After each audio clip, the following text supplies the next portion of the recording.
Hello, everyone. Okay. You got air, bro. Hello. That was crazy. I'm It's all Adam, good. and today we're going to be learning deep learning and neural networks. I'm very excited. And neural networks, we're going to learn basically the deep learning at its core with just the standard neural network today. So first, we're going to cover, of course, what is deep learning, the neural network, conceptual, and then the processes of how it works with forward and back propagation. And then we'll see how this actually integrates with the unit you just learned previously with neuroscience, and then compare and contrast it with the first unit we've done so far. So deep learning essentially is an advanced subset of machine learning. When you think of machine learning and deep learning, it typically requires much more computational intensity.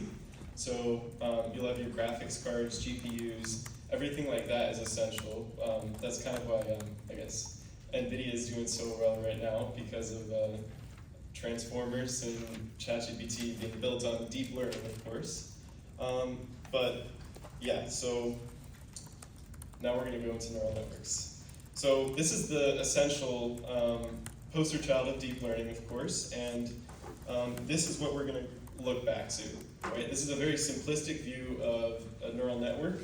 It doesn't always have to look like this. You may have more hidden layers, which are the two in the middle, and everything else. This is just a model of what a neural network is going to look like. And we'll go back to this later, of course. So we have the input layer here at the left, the hidden layers in the middle, and the output layer on the right. The output being, of course, what we want to predict. And then each one of these we call a neuron, which of course is directly correlated to what we learned last week. And each one of these connections we call a weight, meaning how much does the one before it, influence the one next to it, of course. So there we go. So a neural network is essentially a data-based function approximator. It requires a large amount of inputs and expected outputs. For instance, when you hear some models can have billions of parameters, that is a real thing, and of course that makes training these extremely long and computationally expensive. So one thing what deep learning is particularly useful for is unstructured data. So think about images, audio, speech recognition, a lot of that stuff, language modeling. So text is unstructured data, technically. So if you think about this image of a little cat right here, it's very hard to represent this with something like what we've learned in Unit 1, like linear regression, logistic regression. You need something very complex where we can try to learn of the patterns, right? So let's go next. So before deep learning, we take these hand-extracted features, some ML classifier, and then we get an output, right? But this is way too naive for this problem. There's just way too much that goes into a picture of a cat with that many pixels to where we can actually predict something. So now, imagine we take this image of a cat and we flatten it. So that's essentially what we do to get all the pixels, right? That's taking everything in this 2D and making it just a 1D vector. And then we take that and put it into a neural network. We get an output, we think 99% cat, 1% dog, just for an example. And some features can be learned. So I guess this is the important part of this is when we think about a cat, we have the whiskers, ears, all that kind of thing. And you'll see, especially with deep learning, is that it can actually learn these kind of traits. So it can learn the ears, it can learn what makes up, the whiskers, and you'd say, okay, well, I can recognize these patterns. That obviously doesn't resemble a dog as much. Maybe the ears could be similar, but the whiskers not so much. And then they recognize that and go put that into the output. So that's just an example of it. So first, what you want to do in a neural network is forward propagation. So this is the forward pass. And this is basically, you're taking your input, your data, so our image of a cat that flattened all the pixels, you put that in there, and then you run it through semi-random weights at first. But just to start here, put the data in, that's going to go to the next layer, then it's going to go with this hidden layer, compute everything from the previous connections, and then it's going to just keep going on. So now I want to go through all of these connections, right? This is extremely important. How is this done?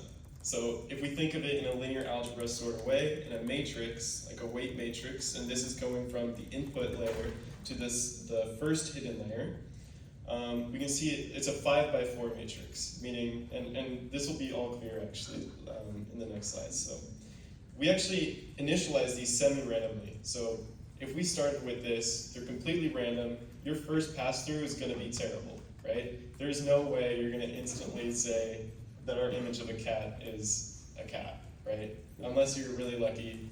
That's possible, but very unlikely. And of course, so we want to find this output layer at the very end, but right now we want to convert what do we have in this weight matrix to the next layer. So if we go step by step here, you can see when we compute that first neuron of the hidden layer, we're actually taking the weights, and you can see the cyan, the blue, turquoise connections is what's going into it, right? So we have these random weights, multiply them each by the input value, and then you add all those up, right? And that's going to be what the first thing of what goes into this hidden layer. Next, you do the same thing. You multiply everything, the weight times the input layer for the second neuron, and then you just keep going.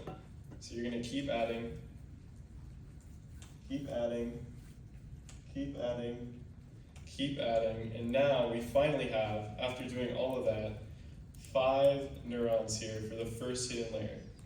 And of course, this is taking in all of the previous connections. It's using these to try and find a pattern right here. And here's an example of what kind of makes a neural network similar to a neuron, right? So you have something that fires, right? This is the activation function, and these are always applied after that addition is made. So say you multiply these up, you sum it, and then you apply an activation function to it, which in this case, the sigmoid one, maps these values to something between 0 and 1, which is particularly useful for certain cases, like if you were trying to say if this is a cat or not a cat, you have this sigmoid function, which you'd use to produce an output, and you get some output. Let's say you go through it, you get some random values, like 5 or like 2. But what does that really indicate, right? That doesn't indicate too much for us because we want to find a probability. We want to find something between 0 and 1 to where we can say, is this a cat or is this not a cat? And this is actually very clever to where the higher x is, the lower that e to the negative x value will be, which means it's going to be like 1 over 1 at its highest, right? So, or anything like that. So it basically maps that, which is very useful for our case. So actually, before I go ahead, why don't you guys all converse amongst yourselves with what you know right now. What do you think is similar and or different between neural networks and what we learned last week with the human brain? So I'll give you guys like a minute to do that. So Loki, I wasn't here last week. Loki, I was, but Loki, I don't remember. I'm here for the neuroscience round. It's just like the signals propagate through the neurons. Yep. And then you usually do something do something with it, and then you propagate it onto the next one. So in this sense, it's kind of like one of the hidden layers receives something from the previous one. Yep. You do something with it, which is the activation, and you send it to the next. What about what? Oh, we were just talking about how like signals are like propagated through neurons, and how the matrix multiplication that's done using the weights and like the previous layers like output, that sort of just resembles like a signal propagated. Okay, awesome. That's what we thought too. Exactly. You just said it.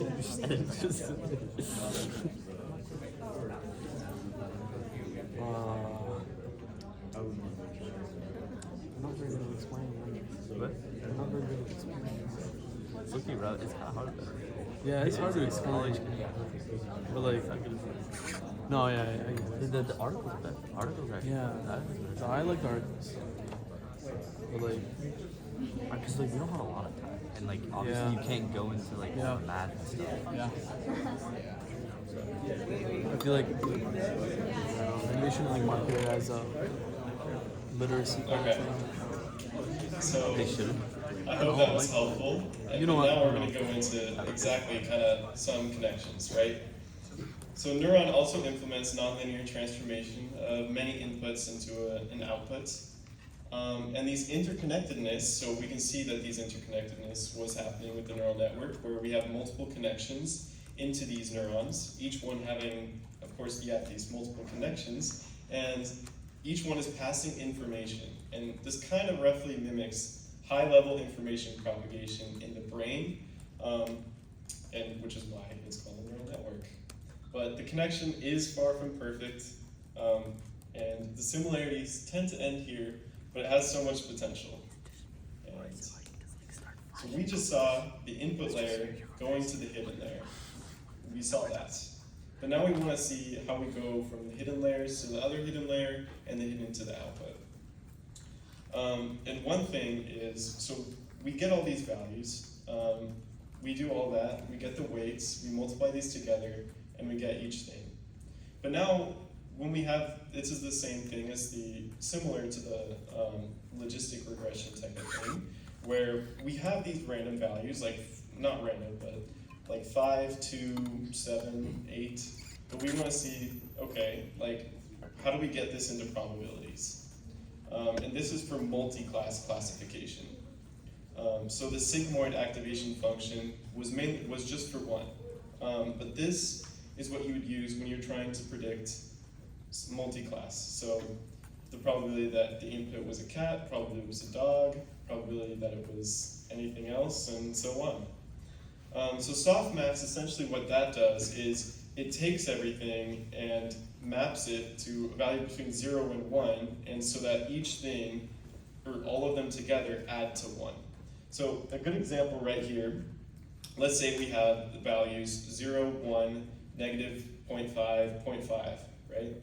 That's kind of hard for us to understand, and in this kind of context, we're like, okay, how are those probabilities? What can we use with that? And softmax can now map this into something that we can actually think is and see is useful. So that would say, of course, the negative 0.5 is the least value here, it's the lowest, and that is still going to be the lowest, but it's mapped to something that actually makes sense for us. So we see 0.17, 0.46, 0.1, 0.28. You see that 1 is still the highest. And now we can actually see how well it did for predicting this. We see, I guess in this example, if we wanted to see this, it would be 0.46, probability was a dog. And that's still the highest one. It makes much more sense and very useful in backpropagation, which we'll see.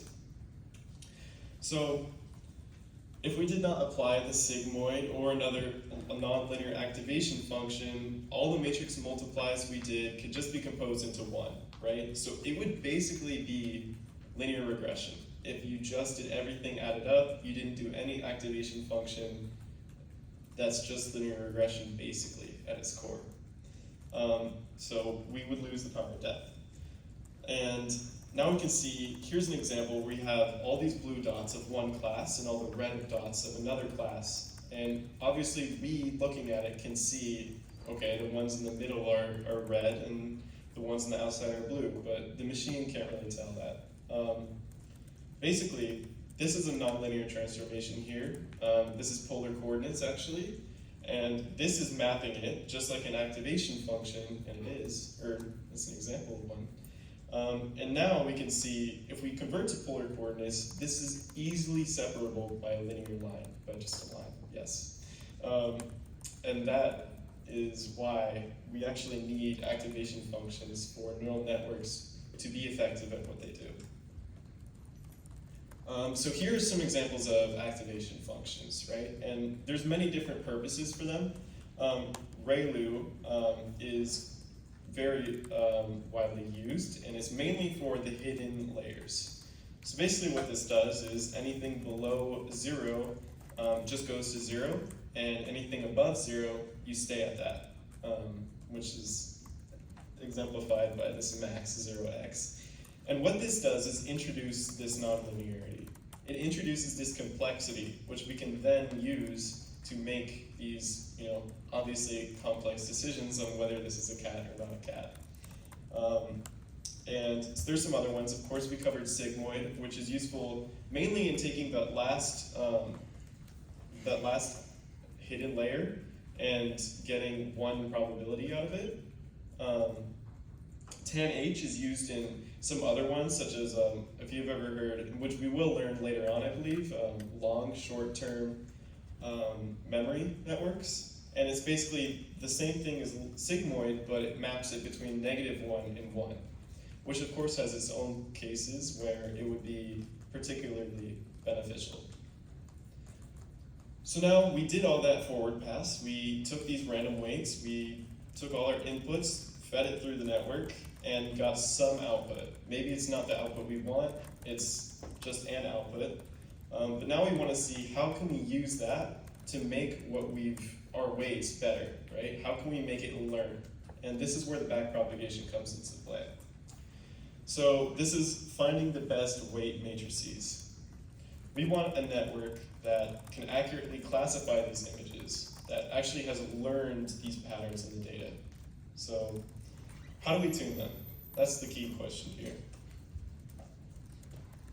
To start, we randomly initialize them. So of course, computers can't do anything purely random, so it is pseudo-random, and we just do that. It's going to be terrible to start, and the idea is that as we go and feed more data, do more run-throughs of the data set, keep running that through, and then back propagates, we start to learn this. So here is an example.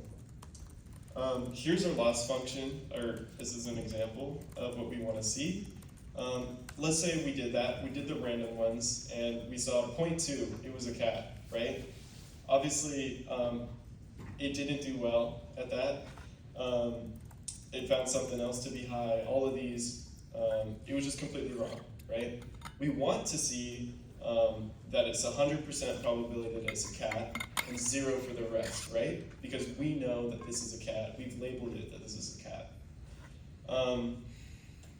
So now we want to see how far off is this, which is why we take these and we subtract, right? This is where a loss function comes into play. And we take this, we subtract, we get all these values, and we square them. So this is actually important to square. Squaring them essentially says the further away they are, the more of an impact it's going to have. So when you take your residuals, or the differences between what you got and what you want to get, that -0.8, that's really high, right? That's going to be a 0.64 loss, as you can think of it as that. While that 0.1 minus 0 going to 0.1, that's only 0.01 because it's a lot closer, right? That did a slightly better job of predicting than obviously the really far away 0.2 to 1 that we want, right? We want it to be a 1 here for the cat and 0 for everything else. And this is a sum of squared errors if you sum it up at the end here, like that. And this is our loss. So a very typical way you'd count the loss function here is mean squared error. So that's what we just did, except you normalize it by doing 1 over n times the sum of all these. And this is just the mathematical notation for this.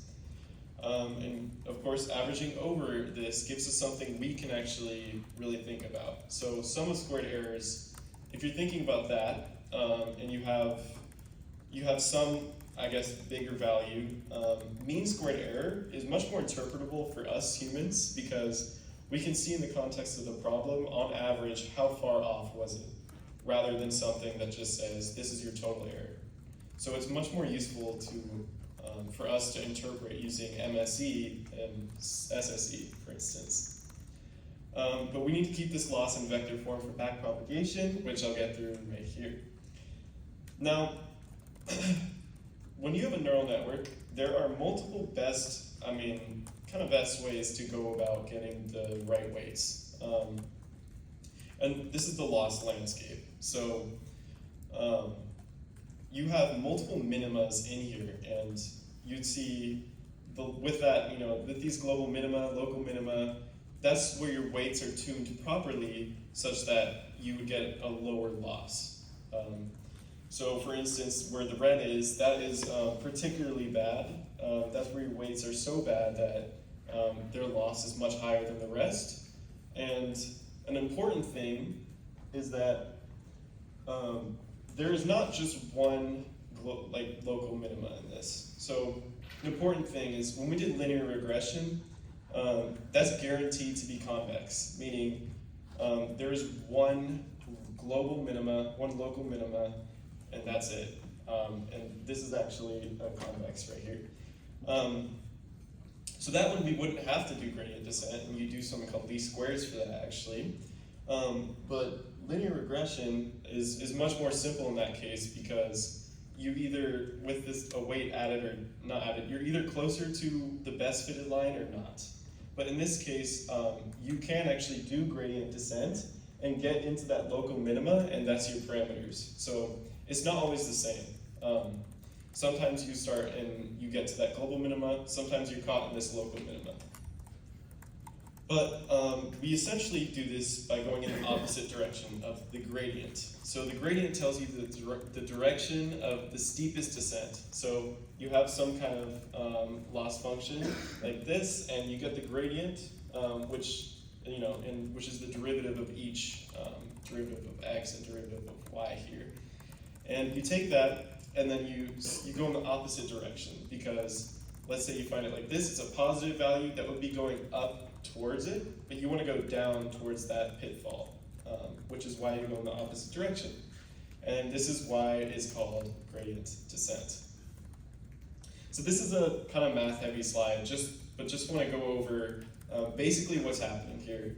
And the core of backpropagation, I would say, is the chain rule of calculus. So you're taking the derivative of the loss with respect to each weight, and then you have to take it you can use the chain rule to make it the derivative of the loss with respect to yi times, or y hat I times the derivative of y hat I with respect to weight 1.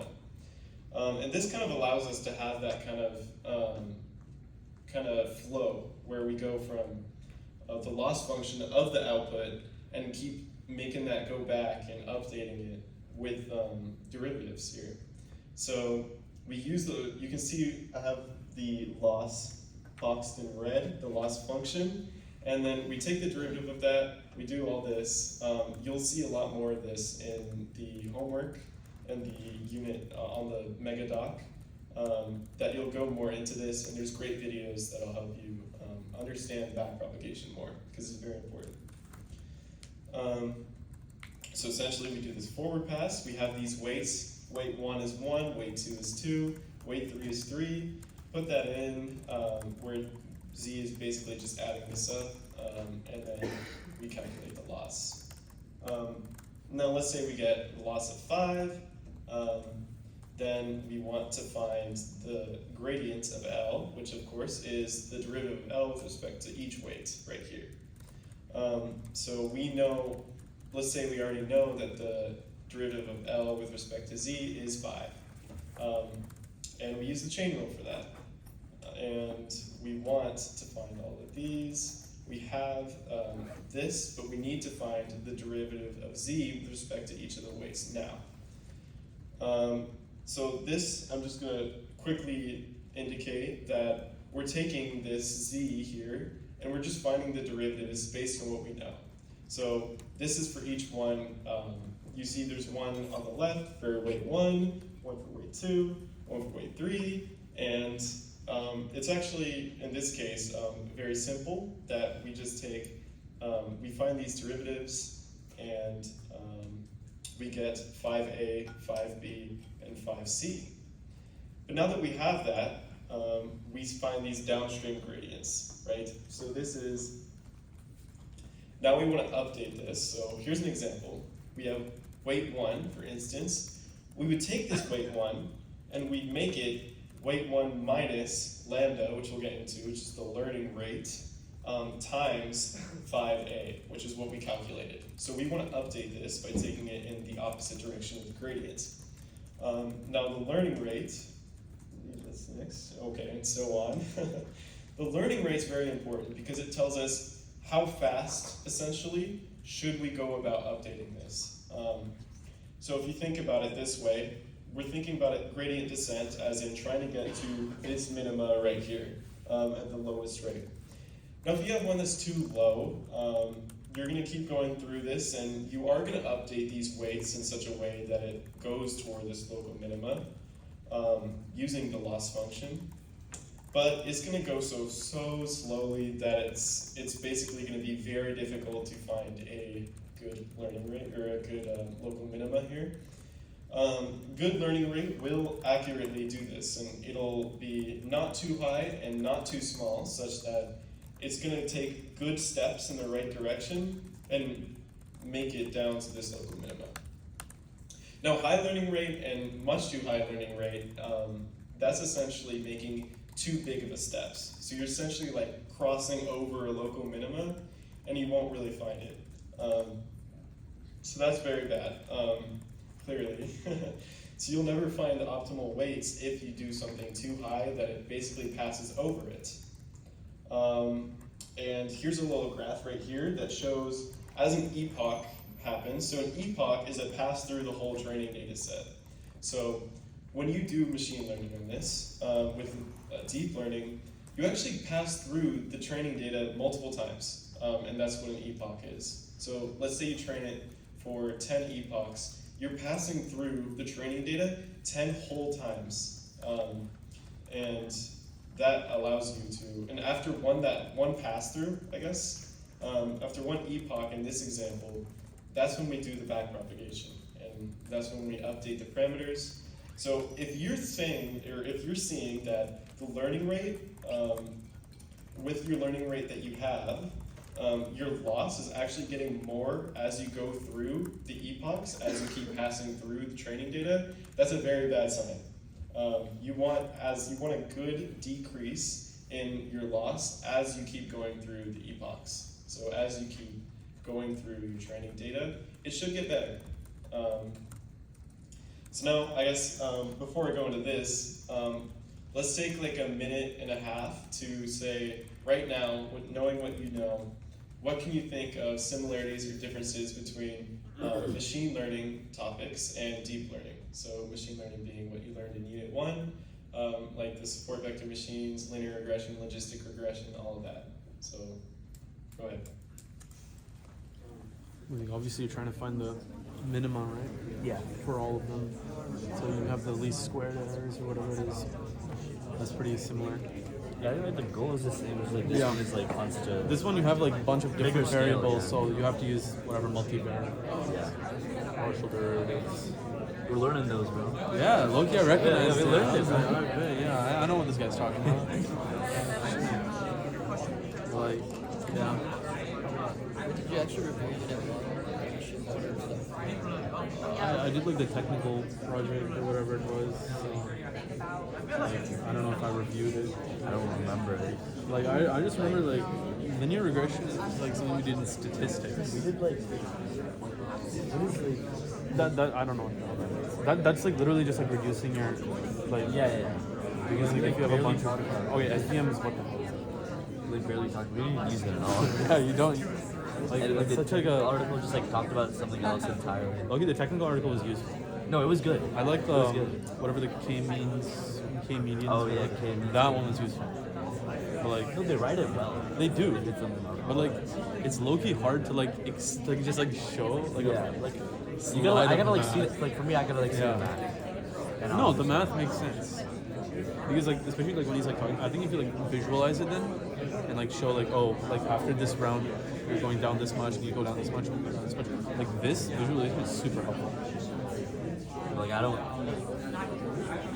Man. I just gotta see like the matrices. I gotta see like Oh yeah. yeah, like what are the matrices like? I don't know.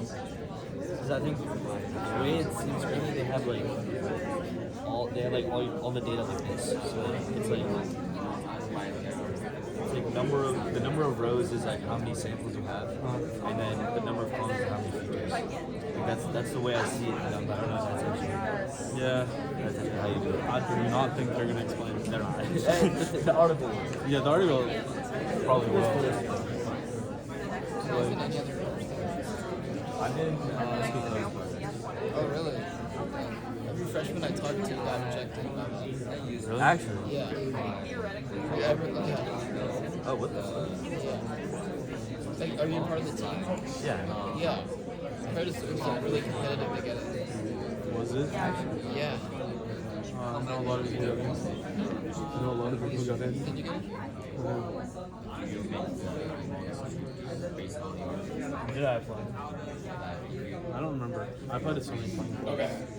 So before we go into these clear similarities and differences between machine learning and deep learning, I want to give an example of lambda value that is very typical.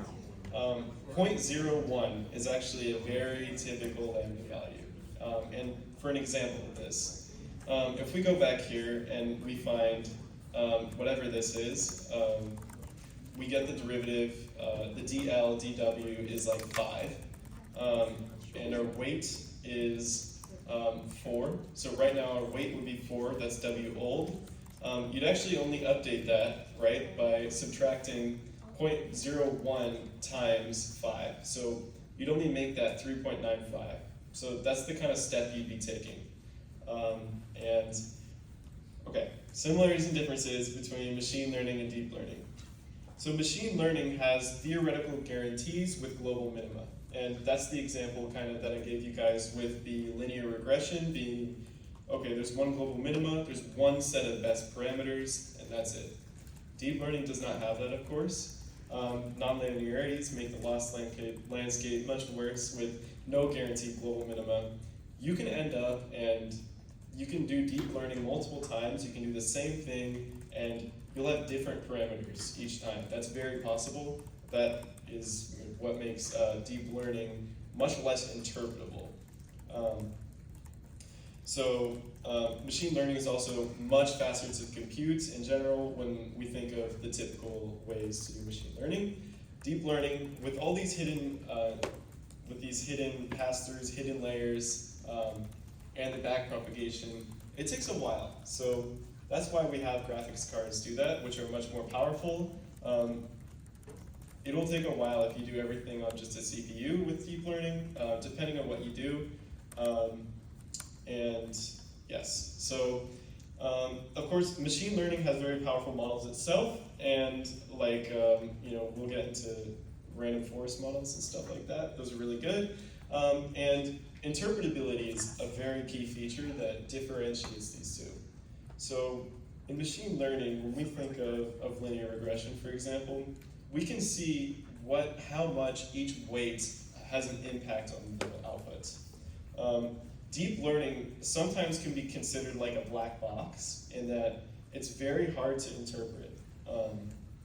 So typically, you won't really see like a neural network being used for structured data, like your data frames, anything like that, your Kaggle data sets, anything like that. You won't really see at least a standard neural network like the one we covered today used.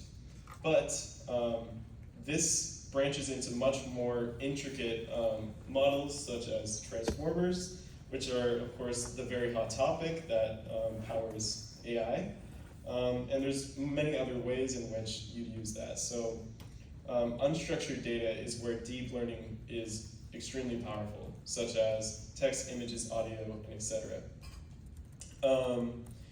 So that's why we won't really see anything like deep learning or machine learning used for images, because how do you really capture these intricacies, these complexities? And there are other models to actually go about doing each of these tasks that kind of stem off of this very simplistic standard neural network. And you'll actually learn next week computer vision, which is very interesting, with convolutional neural networks, which builds on the neural network we did today, meant for classifying and deciphering images specifically. So that is very important. Okay, now I have a few poll everywhere questions.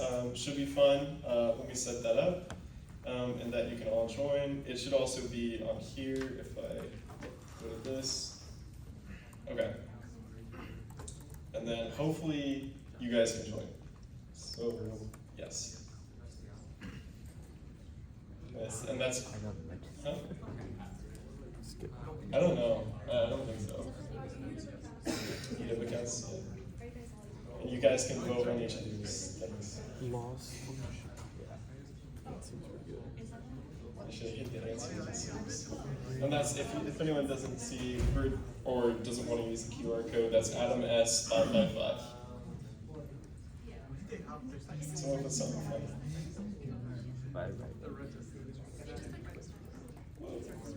No, right. Okay, I'm gonna go next.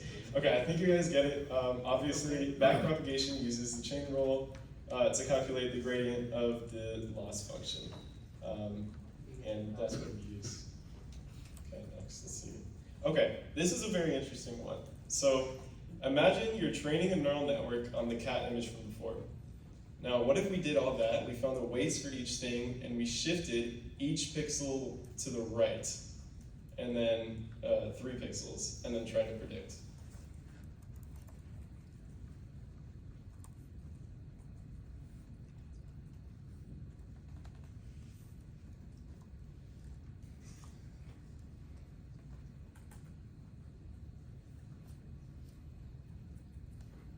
Okay, we see that. Okay, it would fail. Obviously, these weights are, if we take it for the image and keep doing that, each weight would be like 1 pixel, right? So if we shift each thing, that's like completely messing it up. Assuming you shift each pixel to the right 3 pixels, and the dimensions stay the same, so that it would actually be able to be passed through. This would actually make each weight, it learned something completely different before, and it would basically be doing something entirely new that it didn't really learn. And this is why just doing a standard neural network like this to predict an image isn't really the best case. Like, that's not what we want to do, which is why you'll learn about better ways to go about this with convolutional neural networks, which are really designed to capture patterns in each of these images such that if something was to change, it would still work fine. And you'll see that next week. Okay, now multiple choice. There we go.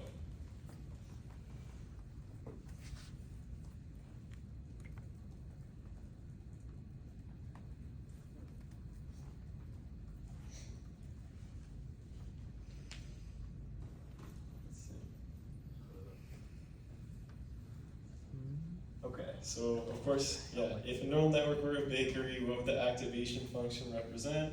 Let's see what you guys said. Nice, okay. The correct answer is the oven, the baking step. And you can think of that as the oven, or something like, here's an analogy, you have like a pie and you put it in the oven. The pie would be like what you get from that neuron, like all the connections and the weights being multiplied, you sum that up and you have a pie, and the ingredients are like the input features. And then you want to do something to that pie, like, of course, use it in the oven, and then you get something new from that, and that's the activation function. So very good. Okay. And then imagine you're training a neural network and the loss isn't decreasing. Which step would you troubleshoot first? I'm going back to the instructions.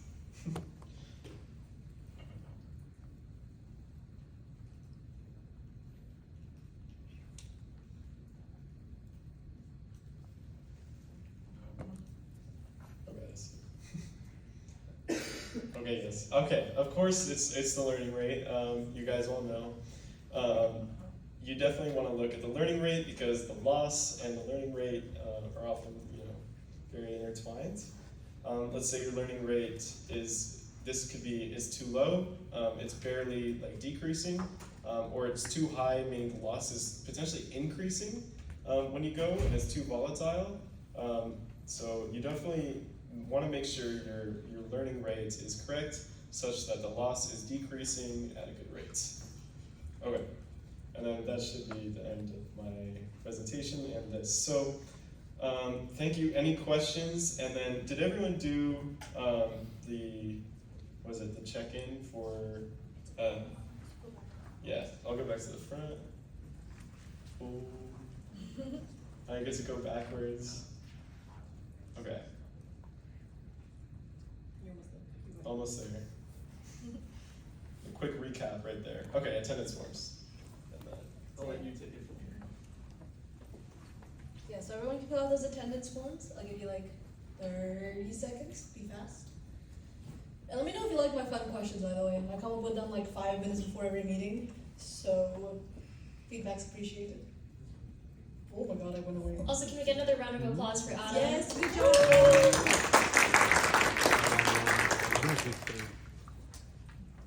Okay, can you guys raise your hands once you've finished the attendance form? Or maybe I'll ask in like 15 seconds. Yeah, honestly, So I'll let you guys do it. Yeah. My fun question's too confusing. What's your fun question? What's your favorite dinosaur? Oh, okay. Does anyone have an interesting response? Oh my god, yeah. Who's a fun favorite Oh, dinosaur? yes. Pterodactyl. That's a good one. That's a classic. Yeah. The dead one? Yeah. Nice. All of them. Yeah. Actually, isn't there one? Wait, yeah. The cave. Something. I don't think they changed the rates Brachiosaurus. in the technical article. It's like kind of like a recap of presentation. No. Has like a really long Oh, the Brachiosaurus. Yes. the Albertosaurus. Albertosaurus. Oh my god. Is your name Albert? That's his Discord username. Oh, okay. Wait, He's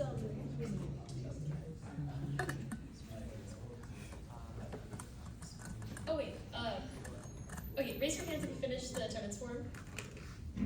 Okay, raise your hands if you are completing the attendance form. Okay, so I feel like I can, okay. It's okay, move past all of this. Okay, so we're gonna get another quick recap of all the slides, if you guys forgot any of the material until this point. Yeah. Okay, so, basically,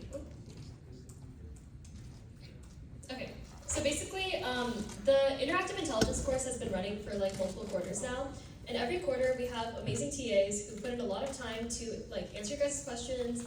They come to sessions, they lead sessions, and they like grade your homework. I was a TA last quarter, and it like takes a lot of time out of their week.